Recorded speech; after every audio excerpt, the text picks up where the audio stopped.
আমার আল্লাহ বলে এই জমিনটা আমি পুরায়া তামা বানা দিব। এই জমিনের মধ্যে যত পানি আছে পানিগুলো আমি আল্লাহ পুরায়া ছাই বানা দিব। যেদিন কিচ্ছু বলতে কিচ্ছু থাকবে না, সেদিন থাকবে শুধু আমার আল্লাহ।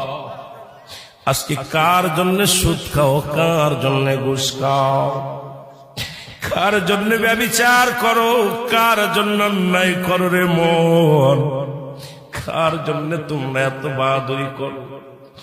আরে আজকে একটা কথা বলতে গেলে কষ্ট হয়। এই জমিনটা আল্লাহ পুরায়া তামা বানায়া দিবে। এই জমিনের মাটিগুলো পুড়ে হবে তামা, এই জমিনের যত পানি আছে পানিগুলো পুড়ে হবে ছাই। এই দুনিয়ার মধ্যে কিচ্ছু যেদিন থাকবে না, ওই তুরস্কের কত বাহাদুর, কত টাকাওয়ালা মিনিটের